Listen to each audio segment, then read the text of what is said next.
Bab 13. Sendok yang kupegang langsung terlepas dari tanganku, dan jatuh ke dalam mangkuk. Aku memegangi perutku dan menunggu rasa sakit menyerang. Aku melirik Marissa, dan melihatnya geleng-geleng kepala. Bercanda lagi nih? Ia bertanya pada Ivana. Ya, aku cuma bercanda. Ivana mengakui sambil tertawa terbahak-bahak. Aku menelan ludah. Kenapa aku begitu tolol? Tidak sadar wanita itu cuma bercanda, aku paling sebal kalau Marissa lebih cepat tahu sesuatu daripada aku. Aku sudah tahu, kok, aku bergumam. Ivana menghampiri meja makan. Mata kalungnya berayun-ayun setiap kali ia melangkah. Sup ini bukan racun. Tapi jangan dihabiskan dulu, ia menambahkan. Minya perlu kubaca dulu. Hah, apa? Tanyaku dengan terheran-heran. Ia membungkuk di atas mangkuku. Saking dekatnya, wajahnya jadi berembun karena terkena uap sup. Nasib seseorang bisa diketahui dari mie yang ada di dalam sup ayam, bisiknya dengan sikap misterius.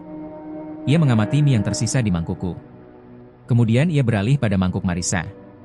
Hem, ia bergumam-gumam. Ya. Hem. Akhirnya ia berdiri dan menyilangkan tangannya yang kekar. Pipinya tampak merah karena uap sup yang panas. Makanlah.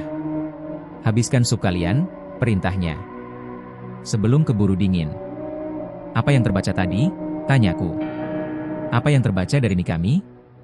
Ekspresi Ivana jadi serius. Besok pagi kalian harus menempuh ujian, ia menyahut. Dugaanku benar.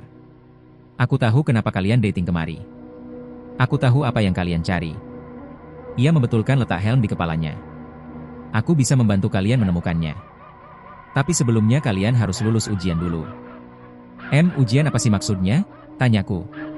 Matanya bersinar-sinar. Ujian bertahan hidup, sahutnya. Aku menelan ludah. Itulah yang kutakutkan, gumamku. Bagaimana kalau kami tidak mau ikut ujian itu? Tanya. Marissa. Kalau begitu, kalian takkan pernah menemukan peti perak itu, sahut Ivana sengit. Aku menahan napas. Wow. Ternyata kau memang tahu apa yang kami cari, seruku. Ia mengangguk. Aku tahu segala sesuatu di hutan ini. Tapi kami perlu bantuan ayah kami. Marissa tergagap-gagap. Ivana menggeleng. Tidak ada waktu. Kalian akan mengikuti ujian untuk menggantikan ayah kalian. Jangan khawatir. Ujiannya tidak berat. Kalau kalian selamat. Hah, kalau selamat, ini lelucon lagi, ya? Tanyaku pelan. Bukan, jawab Ivana sambil menggelengkan kepala. Ini bukan lelucon. Aku tidak pernah bercanda tentang ujian di hutan fantasi. Aku sedang memegang sendok sup. Tapi sendok itu langsung terlepas dari tanganku dan jatuh ke meja.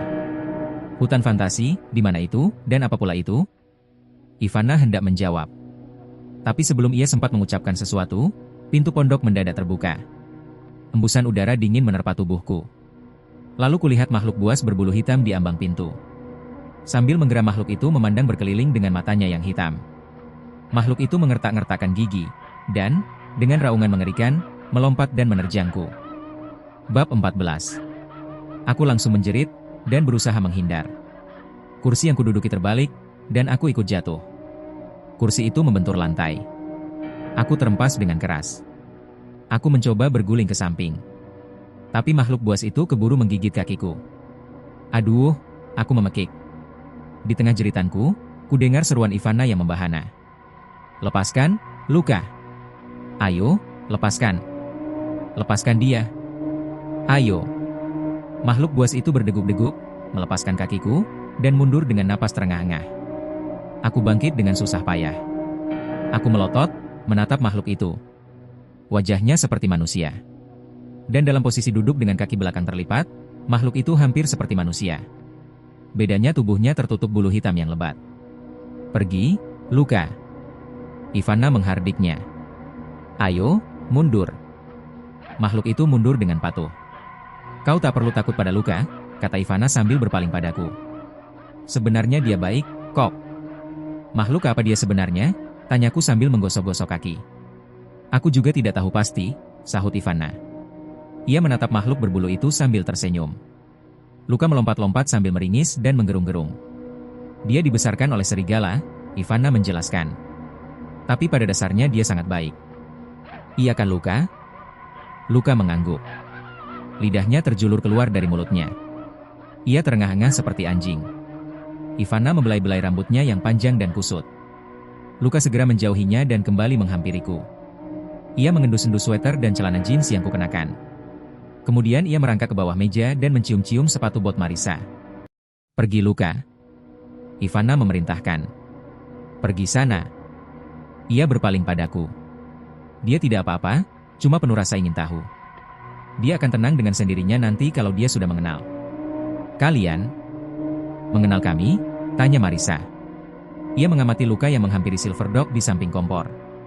"Luka akan membantu kalian pada waktu kalian masuk ke hutan fantasi," kata Ivana sambil tersenyum. "Dia bakal ikut dengan kami?" tanyaku. Ivana mengangguk. "Dia akan memandu sekaligus menjaga kalian." Roman mukanya jadi serius. Kemudian ia menambahkan dengan suara pelan, "Kalian akan memerlukan bantuannya." Marisa dan aku cepat-cepat menghabiskan sup masing-masing.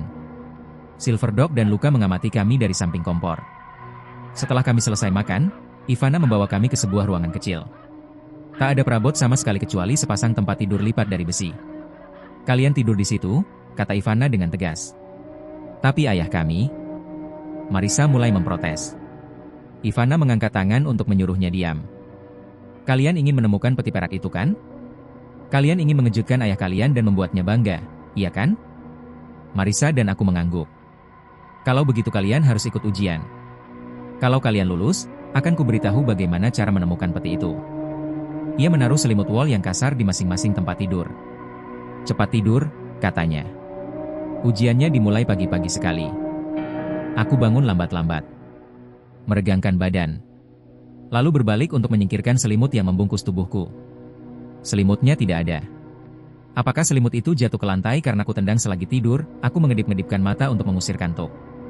Berapa lama aku tidur? Sinar matahari yang cerah menerangi sekelilingku. Sambil menguap lebar aku duduk tegak, lalu mengayunkan kaki untuk turun dari tempat tidur. Tapi ternyata tempat tidurnya juga sudah lenyap.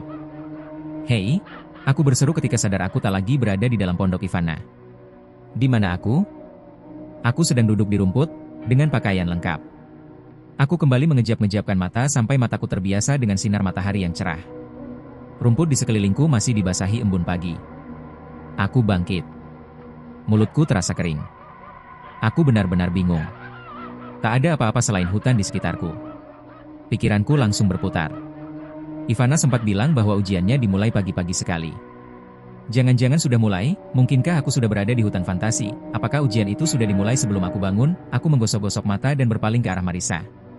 "Di mana kita?" aku bertanya padanya. Suaraku masih serak karena aku baru bangun. Aku berdeham. "Apakah kita?" Aku langsung diam ketika sadar Marisa tidak ada di sampingku. Aku sendirian. Sendirian di tengah hutan. "Marisa," aku memanggil. Dadaku mulai sesak karena dicengkeram panik. "Di mana Marisa? Di mana aku, Marisa?" "Marisa?" Bab 15. "Marisa?" Suaraku semakin parau. Tenggorokanku seperti tercekat. Aku mendengar suara menggeram dan langkah yang berat dari arah pepohonan. Aku menoleh dan melihat Luka keluar dari hutan. Ia berdiri dengan kedua kaki belakang, seperti manusia.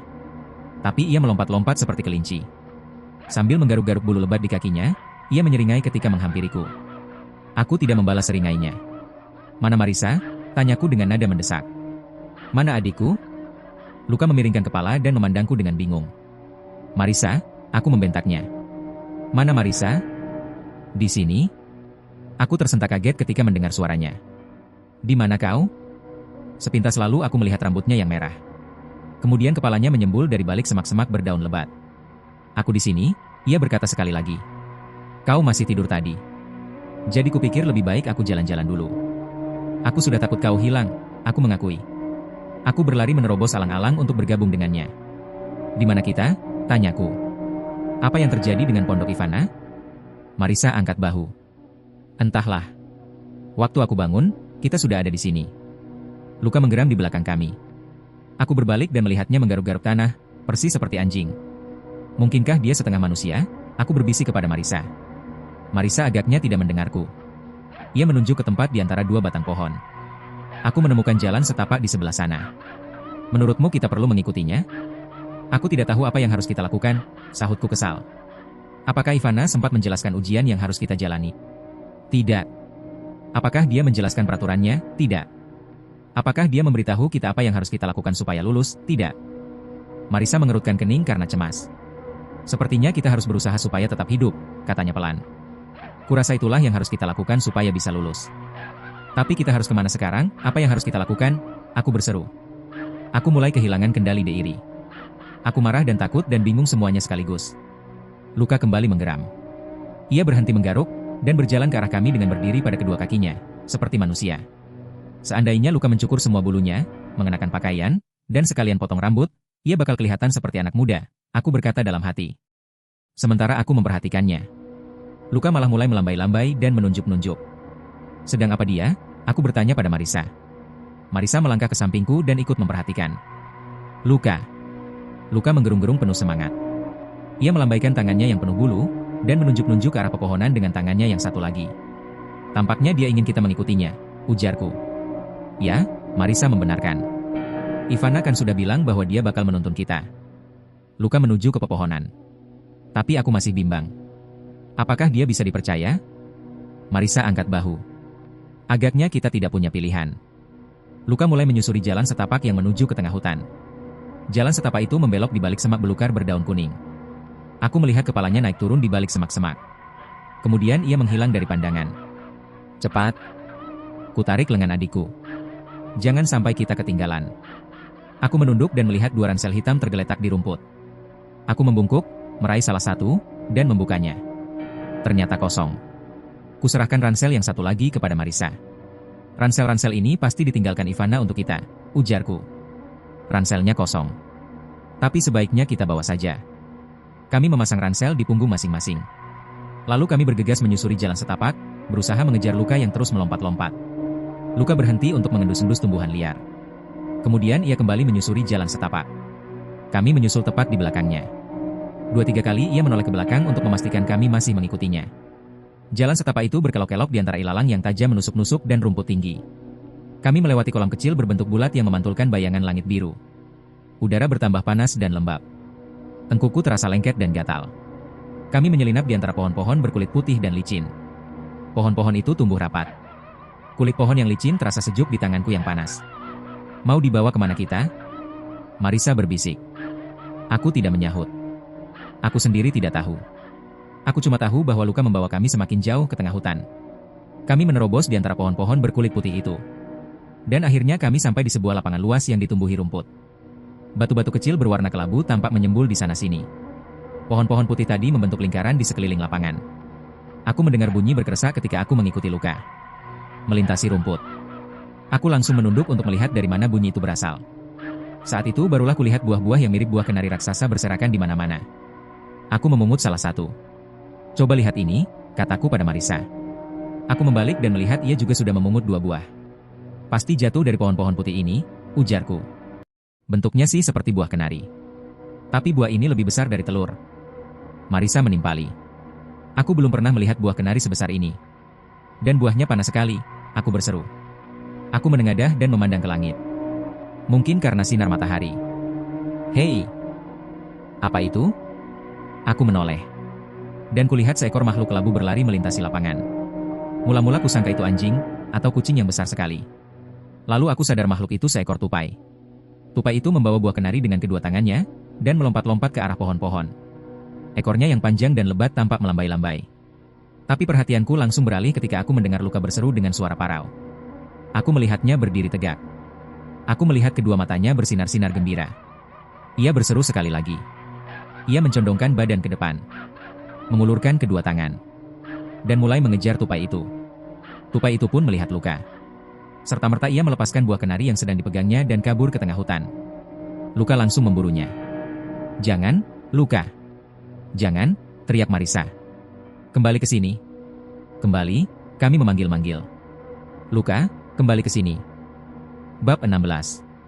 Marisa dan aku sama-sama memekik cemas. Kami bergegas mengejar Luka, menyusulnya ke dalam hutan. Luka. Hei, Luka, aku memanggil-manggil. Suaraku memantul ke batang-batang pohon dan menggema di sekelilingku. Luka. Hei, Luka. Seruan itu terus berulang dengan nyaring. Geraman luka terdengar jelas di depan kami. Aku juga bisa melihatnya berlari di antara pohon-pohon sambil mengejar tupai tadi. Luka, kembalilah. Seruan Marisa juga bergema di tengah hutan. Kedengarannya seolah ada selusin orang yang berusaha mengejar Luka. Dan semuanya berseru-seru agar ia berhenti mengejar tupai itu dan kembali kepada kami. Hei, aku memeki ketika berusaha menyelinap di antara sepasang pohon putih yang tumbuh rapat, ransel di punggungku tersangkut. Aduh. Aku tertarik ke belakang, terhuyung-huyung dan nyaris jatuh. Dasar payah. Luka. Hei, Luka. Suara Marisa kini terdengar di depanku. Aku kembali berusaha menyelinap di antara kedua pohon, dan ranselku kembali tersangkut. Aku menariknya sampai terlepas, lalu mencari celah yang lebih lebar. Beberapa detik kemudian aku berhasil menyusul adikku. Ia sudah berhenti berlari. Ia bersandar pada batang pohon sambil megap-megap karena kehabisan napas. Mana dia? Seruku. Kau masih melihatnya? Kemana dia pergi? Aku kehilangan jejak, sahut Marisa, terengah-engah. Suaranya juga sudah tidak kedengaran lagi. Aku menajamkan telinga. Hutan di sekeliling kami mendadak hening. Tak ada suara langkah. Tak ada suara menggeram. Yang terdengar cuma suara daun yang berdesir-desir karena tertiup angin. Tapi bagaimana mungkin dia lari begitu saja? Aku berseru. Seharusnya dia akan jadi pemandu kita. Tampaknya dia benar-benar ngotot untuk menangkap tupai itu, sahut Marisa. Tapi, aku tergagap-gagap. Dia tidak bisa pergi begitu saja dan meninggalkan kita berdua di sini. Marisa menghela napas. Nyatanya bisa tuh. Kita harus mencarinya, seruku. Ayo. Kita harus jalan terus. Kita tidak boleh membiarkan dia. Marisa menggeleng. Mana mungkin kita bias menemukannya? Justin, di mana kita harus mulai mencari? Kita bisa melacak jejak kakinya, jawabku. Aku menunduk. Tanah di dasar hutan tertutup daun-daun kering. Tak ada jejak sama sekali. Kurasa dia lari ke sana tadi, kataku sambil menunjuk ke arah pepohonan. Marisa menggelengkan kepala. Menurutku tidak. Ia berdiri tegak. Dia sudah kabur, Justin. Aku berbalik dan mencari-cari Luka. Mencari tanda-tanda yang mungkin bisa menunjukkan di mana dia berada. Hei, apa itu? Marisa tiba-tiba bertanya. Hah? Aku langsung menoleh. Itu, di kantong belakang celanamu, katanya seraya menunjuk. Apa itu? Dengan kening berkerut karena heran, aku merogoh kantong belakang celana jeansku, dan menarik secari kertas yang terlipat-lipat. Tanganku berkeringat dan menempel pada kertas itu. Tapi aku segera membuka lipatannya. Kelihatannya seperti pesan, aku memberitahu Marisa. Hurufnya kecil-kecil. Ayo, baca dong, ia mendesakku. Pandanganku beralih ke bagian bawah kertas itu. Pesan ini dari Ivana, aku tergagap-gagap. Apa katanya? Marisa bertanya tidak sabar. Aku memegang kertas itu dengan kedua tangan dan membaca pesan yang tertulis keras-keras. Anak-anak yang baik. Pastikan bahwa Luka selalu bersama kalian. Dengan begitu kalian akan lulus ujian. Jangan sampai kalian terpisah dari dia, atau kalian akan celaka.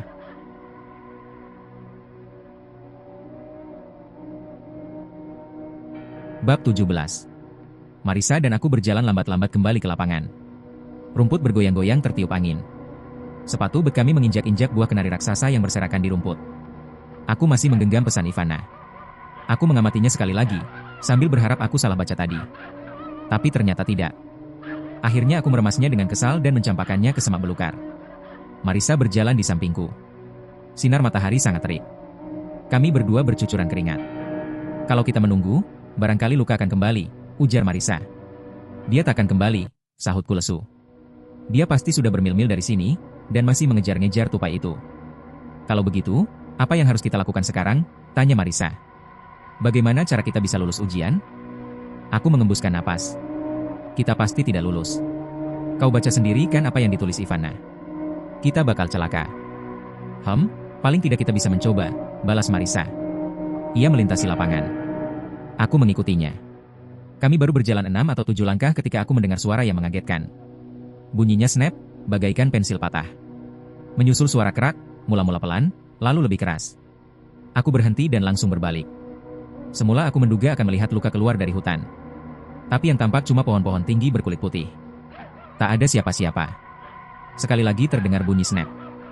Lalu sekali lagi. Dan sekali lagi. Dan akhirnya bunyi itu terdengar di mana-mana. Bumi bakal terbelah.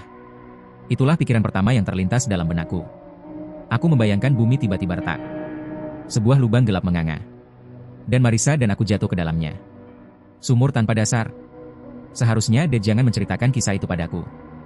Marisa mencengkeram pundakku dan menunjuk ke bawah. Justin. Lihat, tuh. Aku menoleh ke bawah. Tanah di bawah kaki kami tetap padat dan kokoh seperti semula. Tapi bunyi snap dan kera itu tetap bergema di sekeliling kami. Semakin keras. Semakin keras. Oh. Aku memekik tertahan ketika menyadari rumput di hadapan kami bergerak-gerak. Aku bahkan bisa merasakannya bergerak-gerak di bawah kakiku. Ada apa ini? Marisa menjerit sambil tetap berpegangan padaku. Bunyi itu? Suara itu bertambah keras. Kini seakan-akan semua pohon mendadak terbelah. Rumput di seluruh lapangan bergoyang-goyang dan berayun-ayun. Bu, buah kenari itu, aku berseru kepada Marisa. Lihat. Semuanya membuka. Aku menutup telinga untuk menghalau bunyi tersebut. Tanpa berkedip aku menatap buah-buah kenari yang tampak menari-nari di sekeliling kami. Semuanya mendadak retak. Semuanya membelah. Ratusan. Bahkan ribuan. Seluruh lapangan sampai ikut bergetar. Buah-buah kenari pecah berantakan di mana-mana. Dengan tercengang kami mengamati kejadian itu. Lalu Marisa dan aku memekik kaget ketika melihat apa yang keluar dari buah-buah kenari itu. Bab 18. Aku mengamati buah kenari yang membelah di hadapanku, dan melihat gigi yang menggerogoti kulitnya dari dalam. Lalu muncul hidung hitam yang berkedut-kedut. Dan sepasang mata mungil yang juga berwarna hitam. Makhluk itu merangkak keluar. Aku melihat sepasang kaki depan yang kecil. Disusul tubuh panjang kelabu. Dan gigi itu mengertak-ngertak. Menyambar-nyambar. Tikus, aku memekik. Ratusan, jerit Marisa. Semua buah kenari yang berserakan di tanah terbelah. Saking banyaknya, rumput di lapangan ikut bergoyang dan tanah seakan-akan bergetar. Aku berdiri seperti patung memperhatikan tikus-tikus menetas di sekelilingku. Binatang-binatang pengerat itu keluar pelan-pelan, dengan menyembulkan kepala lebih dulu. Mereka mengendus-endus. Mencoba gigi mereka yang runcing. Buah-buah kenari bergerak-gerak. Membelah. Tubuh-tubuh kelabu menyelinap keluar, terdorong oleh kaki-kaki belakang yang kurus. Ternyata bukan kenari, tapi telur, seru Marisa. Tapi tikus kan tidak berasal dari telur, aku memprotes. Marisa menoleh ke arahku. Wajahnya berkerut-kerut. Rupanya tak ada yang memberitahu tikus-tikus ini. Seekor tikus melintasi sepatuku. Puluhan, bahkan ratusan tikus, berlari kian kemari di rumput yang tinggi, sehingga rumput berdesir-desir seperti sedang berbisik-bisik. Seekor tikus sekali lagi melewati sepatuku. Ayo, kita pergi dari sini, teriakku kepada Marisa. Aku meraih lengannya dan menariknya. Tapi saking banyaknya tikus yang berkeliaran di sekeliling kami, saking banyaknya yang mondar-mandir di depan kaki Marisa dan aku, kami sama sekali tidak bisa bergerak. Cicit-cicit melengking membahana ketika makhluk-makhluk itu mulai bersuara. Eh. Bunyi itu terdengar dari segala arah. Semakin lama semakin keras. Hingga mengalahkan suara rumput yang berbisik-bisik. Hingga memaksa Marisa dan aku menutup telinga.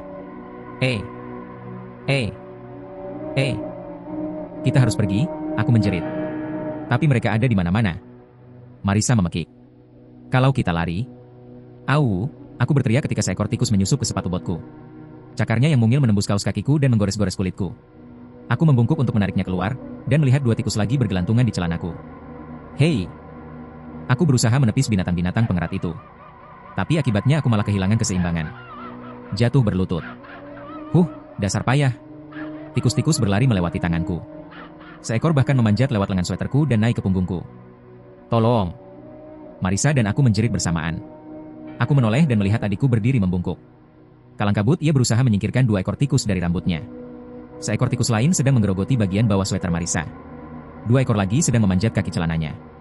Dan di ranselnya pun tikus-tikus bergelantungan. Tolong aku. Oh, tolong. Aku berusaha bangkit. Tapi seekor tikus menyelinap ke balik sweaterku. Kurasakan cakarnya yang tajam melintas di dadaku. Tiba-tiba punggungku serasa seperti disengat. Apakah mereka menggigitku? Tikus-tikus melompat ke pundakku. Merangkak di tengkuku. Mondar-mandir di ranselku. Aku mengayun-ayunkan tangan untuk mengusir binatang-binatang itu. Tapi jumlahnya terlalu banyak. Mereka bercicit-cicit tanpa henti. Mengertak-ngertakkan gigi. Bergelantungan di bajuku. Di pergelangan tanganku. Di rambutku. Tolong! Tolong! Aku menarik seekor tikus dari telingaku. Serta-merta aku mencampakkannya ke rumput. Kurasakan segerombolan tikus merayap-rayap di balik sweaterku. Sekali lagi aku seperti digigit. Aku memekik kesakitan dan jatuh terjerembab, menimpa lebih banyak tikus lagi. Aku berusaha sekuat tenaga untuk mengusir tikus-tikus itu. Aku berusaha menepi semuanya. Tapi jumlahnya terlalu banyak. Sangat terlalu banyak. Aku menoleh dan melihat Marisa juga sedang dikeroyok. Ia berputar-putar sambil menjerit-jerit. Sebenarnya aku ingin menolongnya. Tapi aku tidak sanggup berdiri. Seluruh tubuhku terasa gatal. Tikus-tikus yang bercicit-cicit dan berceloteh tanpa henti itu membuatku tak mampu berbuat apa-apa. Aku digelitik, dicakar, digigit, sampai aku tak bisa bergerak, sampai aku tak bias bernapas.